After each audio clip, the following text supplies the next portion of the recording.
제가 어제 주워 온 거를 이렇게 작성하면서요, 설교 제목이 주의 백성들의 존재 이유라고 하는 제목이니까 찬송을 어디를 불러야 될지, 주일날 우리 일부 예배, 본 예배죠, 대한 찬송을 항상 제가 신경이 많이 갑니다.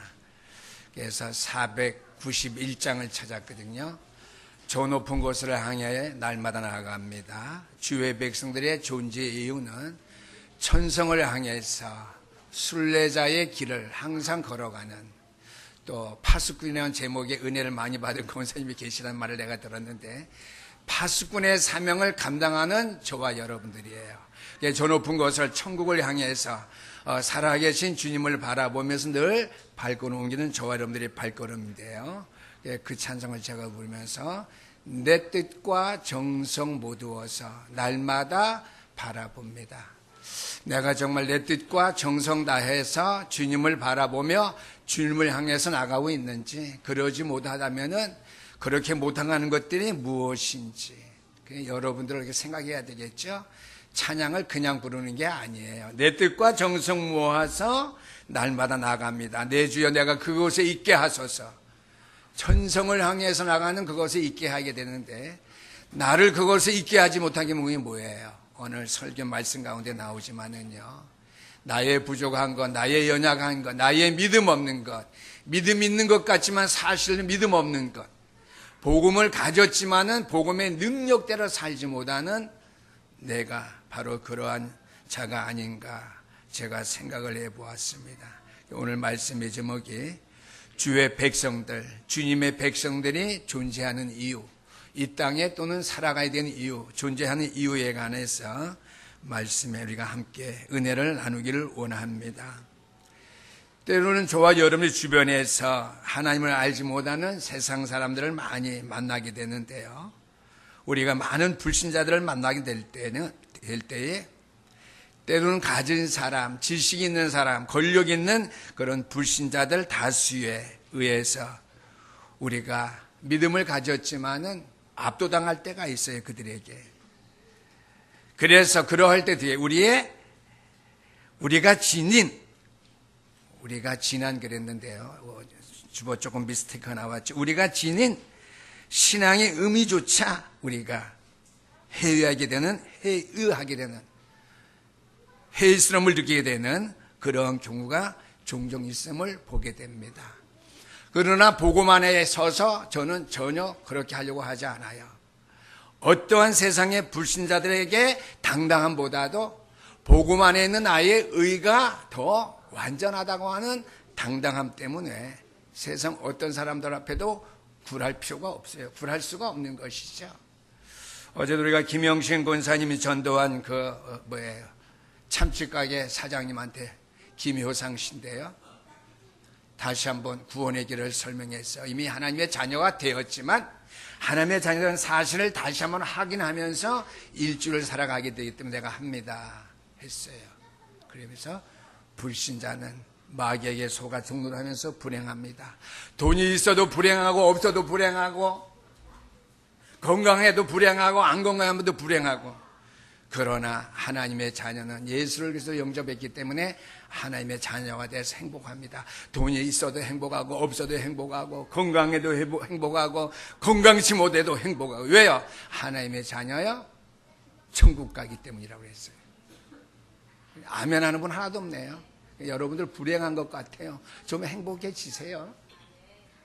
그래서 구원받은 하나님의 백성은 행복하다고 그랬어요. 돈이 있으면 행복하죠. 없어도 행복하고요.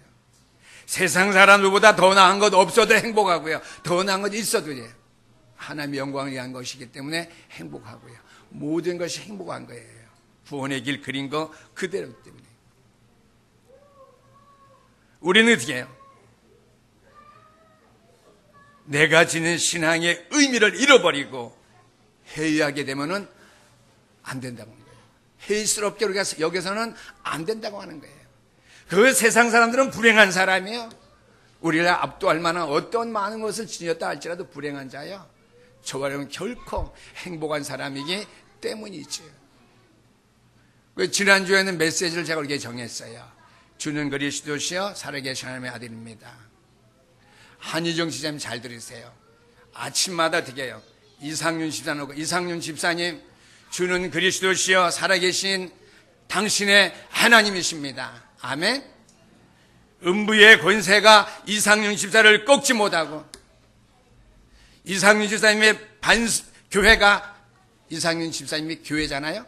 그 교회가 반석에 든든히 세워지서 내가 믿고, 어떤 흑암의 세력도 이상윤 집사를 내가 꺾지 못할 줄 내가 믿습니다. 또는요, 주는 그리스도시여 살아계신 하나님의 아들인데 이소영의 하나님이십니다. 소영의 교회가 반석에 든든히 세워지는 교회가 되게 하시고, 어떠한 세상의 흑암색을 꺾지 못하는 그러한 되게요. 하나님의 자녀가 되게 해주시고. 간단해요. 금요 철학이들 다들 안 나오셔도 제가 리바이벌 하는 겁니다. 5초 구원의 길 선포하면서 가정의 모든 식구들 반석에 세워진 교회로서 흑암의 색을 꺾고도 나무 믿는 식구들로서 기도응답의 축복을 누릴 수밖에 없는 성도들로서 가정 식구들로서 세울 수 있게 되기 바랍니다. 신주철 집사님, 김재현 집사님도 마찬가지예요. 신재 집사님 어디 갔어요? 마찬가지예요. 오늘 뭐 남자들 안 나오기로 이렇게 작정한 모양인데요. 조부모한테 맡길 필요가 없어요. 누구예요? 신하준. 주는 신하준의 그리스도시여 살아계신 하나님의 아들입니다. 신하준의 교회가 반석에 든든히 세워지고, 신하준 교회가 흑암의 세력에 절대로 꺾이지 아니 흔들리지 아니하냐. 그거 못하실 분 한번 손 들어보세요. 없지요? 하시면 돼요. 3분 5분의 그분의 길은 말고요. 아침 점심 저녁 매일 할 수 있어요. 하준을 했으니까요. 앞에요. 김경배 장로님, 이영애 권사님 아들 둘 놓고요. 며느리 놓고 어머니 놓고 하루에도 수십 번 수백 번 할 수 있어요.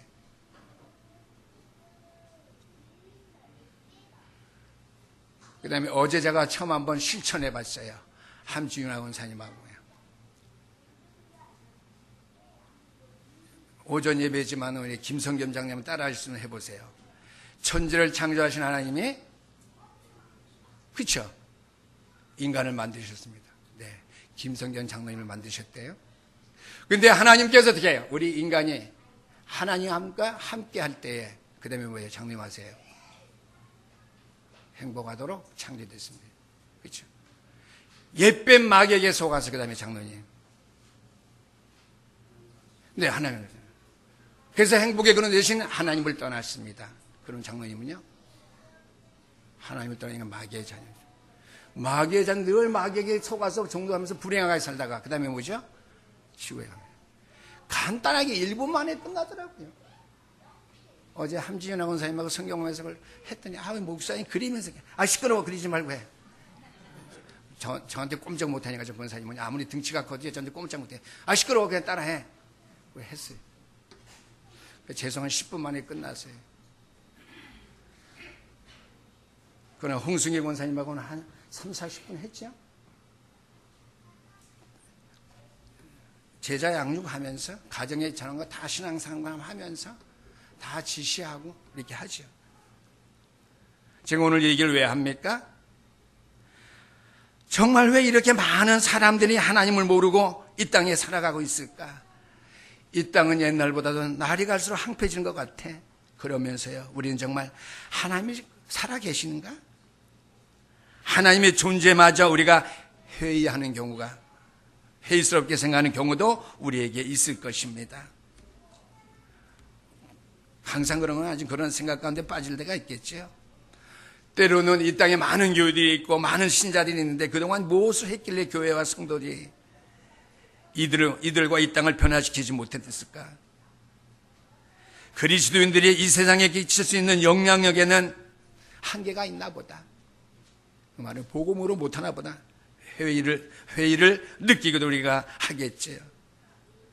중요한 것은 이러한 것들을 저와 여러분이 극복하지 못한다면요, 극복하는 신앙생활을 하지 한다면요, 내가 그리스도인으로서 이 땅에 존재하는 분명한 어떤 이유라도 있단 말인가 라고 하는 그리스도인의 존재 이유에 대한 회의도 하게 됩니다. 회의스러움도 갖게 된다고 하는 말씀이죠. 제가 회의라고 하는 발음이 잘 안 되네요. 회의스러운 우리가 생각도 갖게 된다고 하는 것이죠. 내가 그리스도인으로 이 땅을 살아갈 이유가 있는가? 내가 교회에서 중직의 사명을 내가 감당할 이유가 또 어디 있는가? 그런 회의스러움도 갖게 된다고 하는 것이죠. 중요한 겁니다.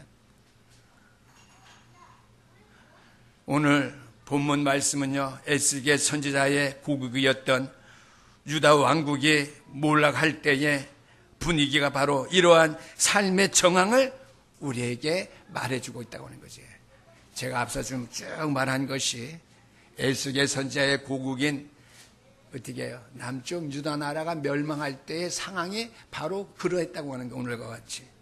그러므로 하나님께서 유다 백성들을 심판하실 수밖에 없었던 이유를 우리에게 오늘 설명해 주고 있습니다. 지난주에는 박석, 토판에 대한 징조 설교했고요. 두 번째는요, 예언자의 두로 눕는 그러한 징조를 말씀드렸고요.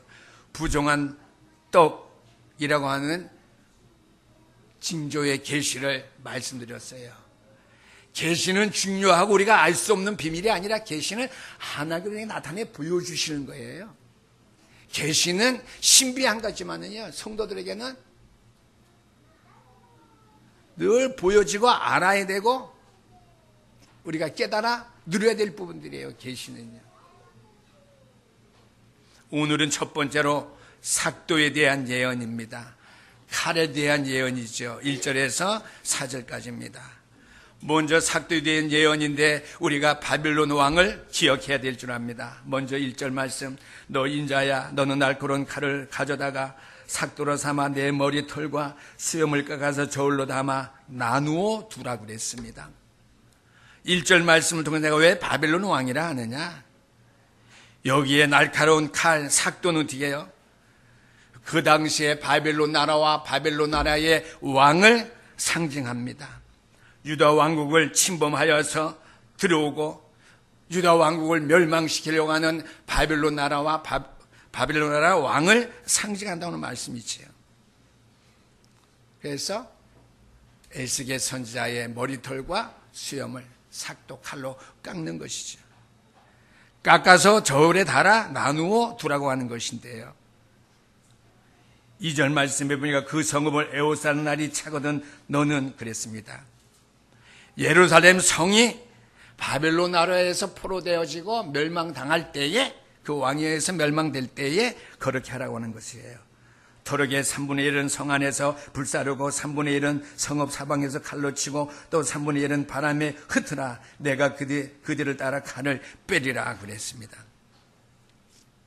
예루살렘이 포위되어서 멸망할 때에 그렇게 하라고 하는 것이죠.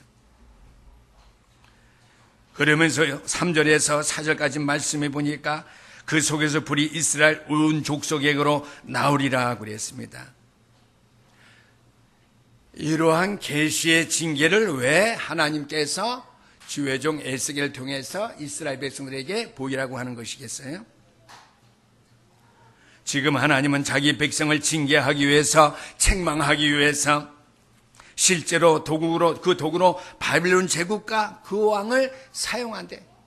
시청과 교육으로서 말씀을 전해도 이스라엘 백성들에게 귀가 막혀서 듣지 못하고 보지 못하고 양심의 하나님의 음성을 받아들이지 못하니까 하나님께서 극심한 시청과 교육을 통해서 처참한 광경을 주의 종을 통해서 보여주는 것이죠.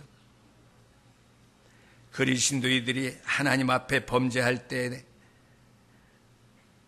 그러고도 범죄하고도 회개하지 아니할 때에 주변의 불신자들을 들어서 신자들을, 저와 여러분을 부끄럽게 하는 그러한 징계를 내릴 수 있다고 하는 사실이에요.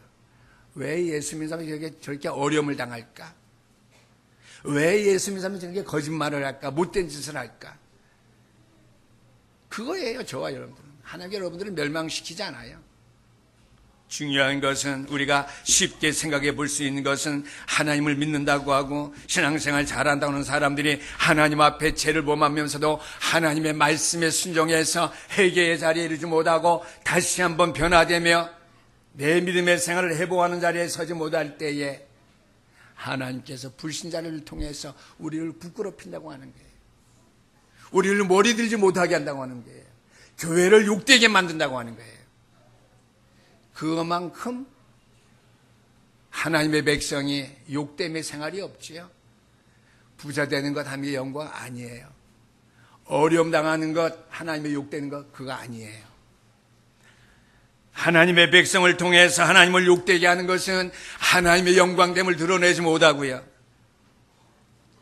내 눈이 주의 영광을 보네. 오늘 찬양했지요. 저 높은 곳을 향하여 늘 바라봅니다. 오늘 찬양 불렀지요. 저와 여러분들의 신앙생활 삶을 통해서 하나님의 영광을 드러내지 못하고 불신자들에게 조롱거리, 욕거리, 핍박거리가 될 때에 그것이 우리가 하나님 앞에 죄를 짓고 회개하지 못한 것에 대한 대가라고 하는 말씀이 되겠습니다. 그래서 머리털과 수염을 미는 행위는요, 특별히 제사장에게 있어서 그가 하나님을 향한 헌신과 성별의 사역에서 떠났다고 하는 사실을 말씀하는 거예요. 그러니까 에스겔 선지자를 통해서 이스라엘 백성들이 하나님의 백성으로서 살지 못하고 하나님의 의를 거스려서 하나님을 욕되게 하고요, 하나님의 영광을 가리웠고요, 죄를 범해서 바벨론에 나와 그 왕에 의해서 처참하게 그 백성이 망하는 징조를 의미하는 것이었습니다. 첫 번째는 바빌론 나라였고, 두 번째는요, 제사장의 어떻게 해요? 성별된 상징입니다. 머리털과 수염은 선지자들에게 있어서 상징적인 거예요. 성별된 것 상징이에요. 주의 거룩한 사자다, 이게 상징이에요. 레위기 21장 5절 말씀 보니까, 레위기 21장 5절 말씀, 제사장들은 머리털을 깎아 대머리 같게 하지 말며 그랬습니다. 제사장들은 대머리, 머리 깎으면 안 된다고 하는 거예요. 그래서 볼 때 여기서 머리를 빡빡 깎은 사람들 생각나더라고요. 그 다음에 그 수염 양면을 깎지 말며 그랬습니다. 이것은 제사장들에게서 하나님 앞에 성별되게 거룩하게 믿음의 생활을 잘 지켰다고 하는 거예요. 저 높은 것을 바라보면 날마다 어떻게 해요? 하나님의 영광만 바라보고 살아갔다는 성도의 징표로서 어떻게 해요? 생명과 같은 거예요. 그러나 깎으라고 하는 메시지가 하나님께로부터 전달되어진 것이죠. 왜 그렇습니까? 에스겔 선지자가 그런 게 아니라 이스라엘 민족이 하나님 앞에 성별된 민족 백성인데 하나님을 향한 헌신에서 떠났기 때문이요, 범죄했기 때문이기 때문에 대신해서 주의 종이 백성들 앞에 그렇게 수모를 당하는 것이죠. 더 이상 하나님의 사역을 감당할 수 없으므로 하나님께 쓰시는 그 일에서 어떻게 해요? 벗어남을 당한다고 하는 말씀이 되겠습니다. 털을 미는 것은요, 다른 측면에서 생각해 보면은요, 이 행위는 범죄자에게 수치심과 모멸감을 주기 위한 그러한 징계였습니다.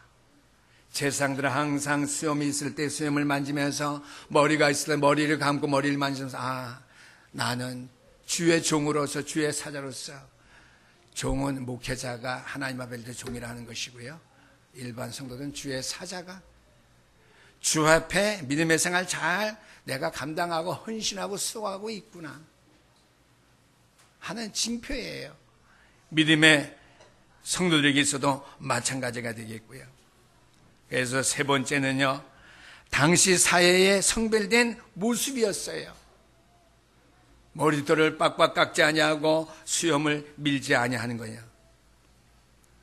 사무엘하 10장 1절에서 4절까지 말씀인데요, 사무엘하 10장 1절에서 2절까지 말씀 보니까 이스라엘의 이웃 암몬 족속의 왕이 죽었어요.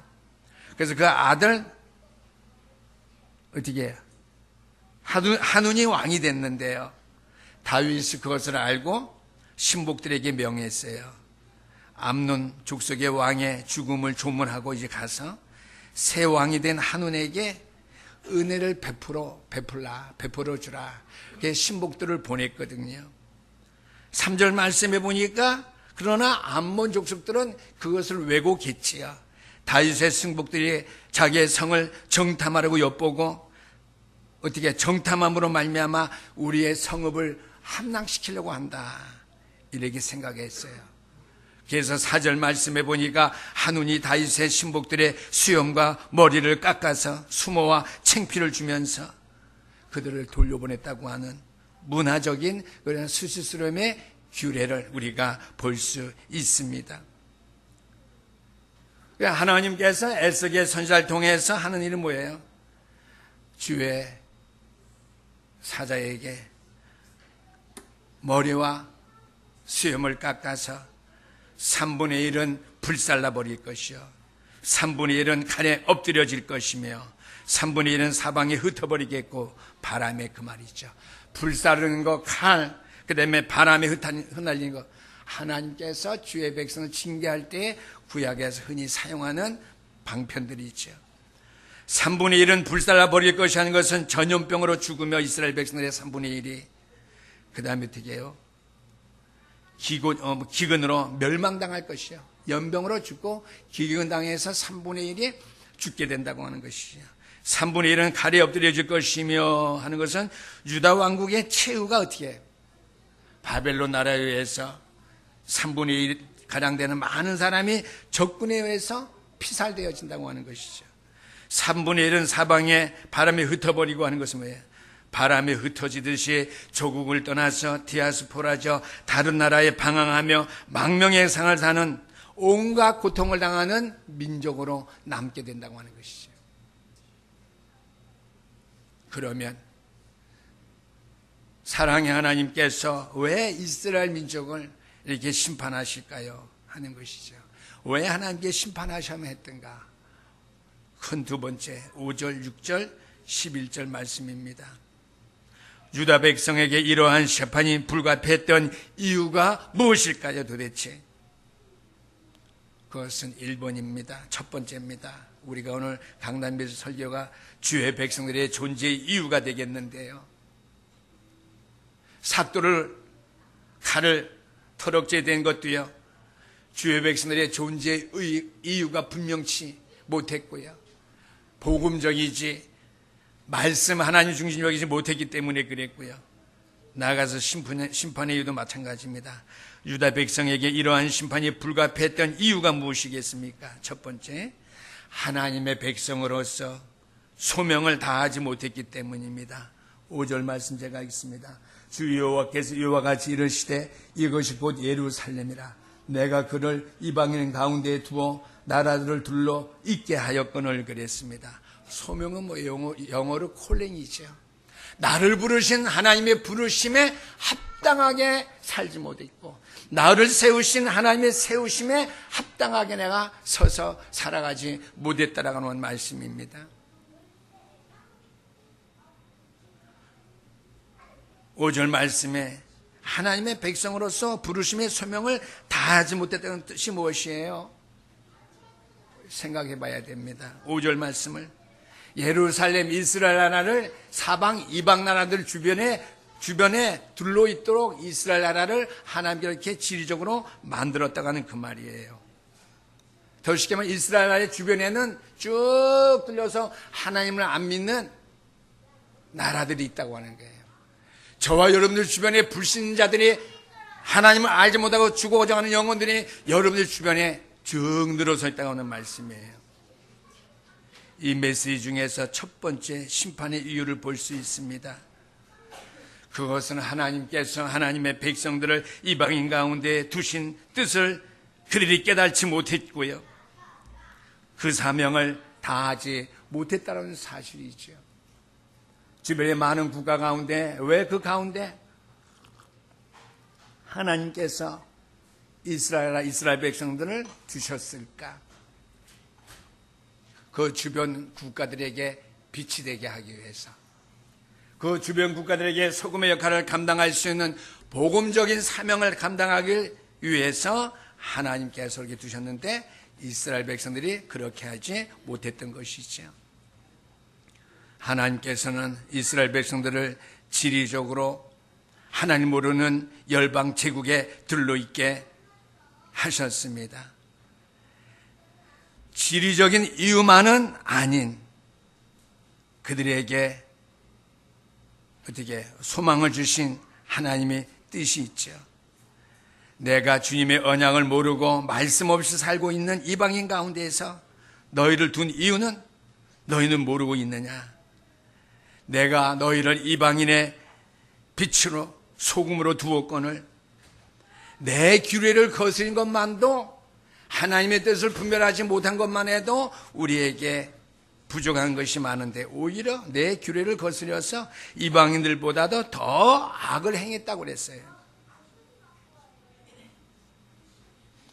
마태복음에 보니까 너는 세상의 빛이라고 그랬습니다.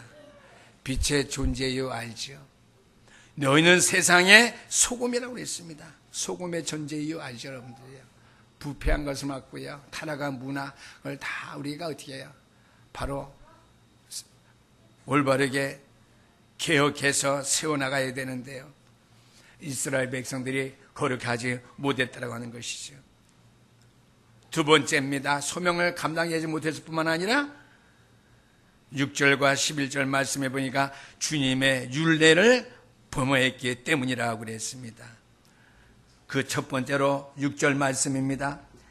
그가 내 규례를 거슬려서 이방인보다 악을 더 행하며 내 율례도 그리함이 그를 둘러있는 나라들보다 더하니 이는 그들이 내 규례를 버리고 내 율례를 행하지 아니하였음이니라 그랬습니다. 이방인보다도 더 악행을 행한다고 하는 것은 도덕적인 타락이지요. 믿음의 백성들이 구원받았으면 하나님의 의를 위해서, 거룩함을 위해서, 하나님의 영광 때문에 더 거룩함에 참여해야 되는데요. 내가 거룩하니 너희도 거룩하라. 그렇죠? 거룩해야 천국 간다는 게 아니에요. 거룩해진 백성이기 때문에, 그리스도의 피로 말미암아 거룩해진 백성이기 때문에 거룩함을 힘써야 된다고 하는 거예요. 더 거룩함을 힘쓰면 천국 간다 그 말이 아니에요. 이미 저와 여러분들은요, 도덕적으로 거룩해진 사람이에요. 도덕적인 삶이 우리를 구원으로 인도하는 것은 아니죠. 이방인보다도 어떻게 해요? 더 의로워져. 그리스도의 피로 말미암아 제 사함을 받아서 거룩해진 이스라엘 백성들이 더 악행을 행한다는 거 도덕적인 타락입니다. 도덕적인 삶이 우리를 구원으로 인도하는 것은 아니지요. 그러나 구원받은 백성은요, 그리스도의 피값으로 의로워졌기 때문에 이 세상 불신자들을 능가하는 그러한 삶의 수준을 우리가 유지해야 된다고 하는 거예요. 우리는 주변의 불신자보다도 도덕적 수준으로 능가하는 삶을 살고는 있는지요. 그렇죠? 마태복음 5장 20절 말씀해 보니까 너희 의가 서기관과 바리새인보다 더 낫지 못하면 결단코 천국에 들어가지 못하리라고 그랬어요. 이 말씀은 의를 행함으로써 천국에 들어간다는 뜻이 아닙니다. 그리스도를 믿는 사람들은 당연히 이 세상에 요구하는 율법이나 도덕적인 수준을 능가해야 된다고 하는 말씀이에요. 왜요? 그리스도의 피로 말미암아 의로워졌기 때문에 더 의로움을 추구하고 더 의로움을 어떻게 해요? 도전해서 살아야 된다는 말씀이죠. 첫 번째는요, 주님의 율례를 범했는데 도덕적으로 그들이 악행을 행했고요, 이방인들보다. 두 번째는 11절 말씀입니다. 종교적 타락이 지적되었기 때문입니다. 오늘 11절 말씀 보니 그러므로 나 주 여호와가 말하노라 내가 나의 삶을 두고 맹세하노니 내가 모든 미운 물건과 모든 가증한 일로 내 성소를 더럽혔은즉 나도 너를 아끼지 아니하며 긍휼을 베푸지 아니하며 미약하게 하리라. 하나님의 마음이 이렇게 극단적으로 너희를 아끼지 아니한다는 것은요, 우리가 우상 숭배 있죠. 내 성소를 더럽혔다고 말씀해 주고 있어요. 우상숭배에 대한 책망입니다. 하나님보다도 더 사랑할 만한 것이 만일 내 삶 속에 있다면 그것이 오늘날의 바로 우상숭배일 줄 압니다. 저는요. 우상숭배의 정의가 무엇이겠습니까? 그것은 하나님과 나 사이에 있는 모든 것이 우상숭배예요. 아유, 하나님과 나 사이에 우리 집사람이 있는데 내 두 아들이 있고 내 손주가 있는데 그 말이 아니에요. 우상숭배의 정의는 하나님과 나 사이에 있는 모든 것이 우상숭배인데, 우상숭배될 만한 하나님과 나 사이에 있는 그 모든 것을 내가 하나님보다 더 사랑하느냐, 하나님보다 더 가치 있게 생각하느냐, 하나님보다 더 중요하게 생각하느냐 안 하느냐, 거기에 따라서 그게 다 우상이라는 거예요. 하나님과 나 사이를 가로막고 있는 모든 것이 다 우상입니다. 창조주 하나님과 나 사이에 아무것도 들어와서는 안 됩니다. 그래서 천지를 창조하신 하나님께서 우리 인간을 만드셨습니다. 하나님의 형상대로 만드셨고 우리에게 복을 주셨는데, 복을 주신 인생에게만 하나님께서 창세기 2장 16절 17절 말씀을 주셨어요. 창조주 하나님과 나 사이에 아무것도 들어와서는 안 된다는 거예요. 그 사이에는 아무것도 없어야 됩니다. 그 말은 하나님보다 중요한 것 아무것도 있어서는 안 된다고 하는 그러한 말씀이겠죠. 오늘은 전체 말씀을 통해서 여러분 설교 제목이 잘 이해됐으리라 믿습니다. 주의 백성들의 존재 이유. 결론의 말씀입니다. 하나님께서 이 험악한 세상 가운데 여러분들 나를 왜 두셨을까? 두신 이유를 깨달아야 돼요. 소명을 확인해야 돼요.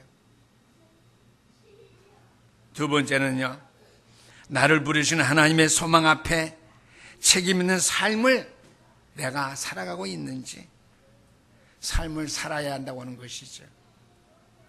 세 번째는요, 이 어두움 세상이 분명한데 이 어두움 세상에서 내가 빛과 소금 되는 역할, 전도와 선교의 삶을 내가 온전하게 살고 있는지 살게 하옵소서.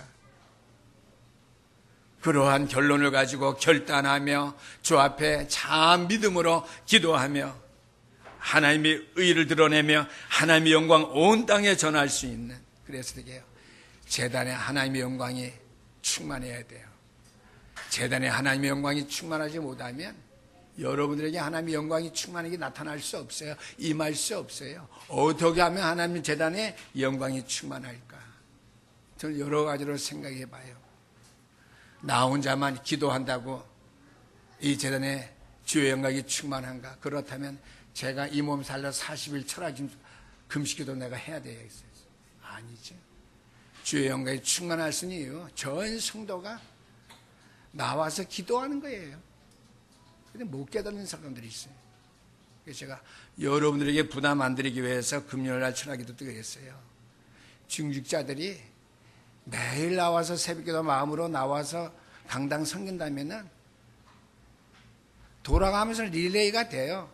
장로님은 월화 나오서 난 수요일 수목 나올게요. 그러는 권사님 금요일 안 그래도요.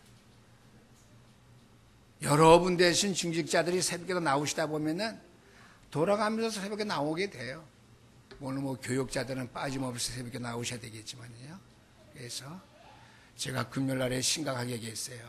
유럽교회 문 닫는다는 것, 여러분들 생각하고 기도하는데 그건 어처구니가 없는 일이다.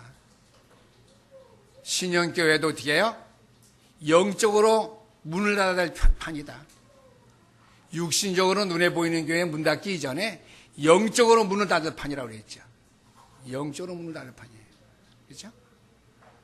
주회장 혼자 나와서 기도한다든지, 제가 빠지고 우리 장로님이나 권사 한 분이 나와서 기도하신다든지, 그것은 교회가 영적으로 문을 닫는 상태예요. 도대체 그렇게 돼서는 안 됩니다. 그래서 우리는 메시지는 것을 저걸 메시지 많이 아는 거 듣는 거 저는 안 오네요. 많이 듣고 기도는 하는데 저도 그래서 이전에는요, 요즘에서 제가 사모를 하고 국위를 하면서 많이 제가 깨달아 알아가고 있어요. 아, 그렇구나, 그렇구나. 이런 부분이 그렇구나. 나에 대해서, 교회에 대해서, 전체적인 대해서. 그렇죠? 유럽교회 문 닫은 걸 안타깝게 여기면서 우리의 현실, 내 현장, 내 교회도 못 본다고 하는 거. 이것은 목회자가 먼저 잘못이고요. 그 다음에 중직자들, 성도들의 잘못이에요. 그래서는 안 됩니다. 그렇죠? 영적으로 제단의 불이 꺼지고 교회가 영적으로 문을 닫게 된다. 주의 영광이 드러나지 못하면 여러분들에게 주의 영광 임할 수 없어요. 복음 메시지 들들 깨고 그 아멘하고 그런 데서 그렇게 되면은 어떻게 해요? 영적인 흐름, 불을 끄지 않는 것이 당연해요. 우리 주신 말씀 기억하면서 주의 백성들의 존재예요. 또 우리는 뭐예요? 복음 가진 이 시대를 살리며 미래를 준비해야 될 언약 속에 있는 교회로서 우리가 존재하는 이유. 저는 절대로 이제 안 속기로 했어요. 나도 안 속고 오직 하나님 앞에만 내가 물어보기로 했어요. 그래서 하나님 앞에 기도하는 특별 기도 제목이 요새 생겼어요. 그래서 인간이니까 실수하기 쉬우니까 목사도 하나님 앞에 제가 12월 달부터 기도 제목을 정했어요. 그래서 주의 백성들의 존재하는 이유 때문에 제가 기도 제목이 생겼습니다. 주신 말씀 기억하면서 오늘 생각하면 내가 언약 속에서 복음을 가진 언약의 백성으로서 존재하는 이유가 무엇인가? 먼저 내 자신의 하나님의 영광이 두루 임하기 전에 제단에 주의 영광이 두루 임해서 주의 영광이 어떻게 찬란하게 넘쳐야 그렇잖아요. 여러분의 가정에 개인에게 주의 영광이 두루 나타나는 사실이에요. 그래서 제가 기도하겠습니다. 우리 하나님 아버지 감사합니다. 오늘로 구약시대의 유다의 멸망을 통해서 하나님께서 에스겔 선지자에게 수치스럽고 여러 가지로 어려움에 그 징조를 보이신 것 같이 오늘로 우리가 사는 이 현실 속에서 여러 가지로 해스러운 일들도 많이 있지만 내가 결국적으로 하나님의 영광 앞에 서지 못했고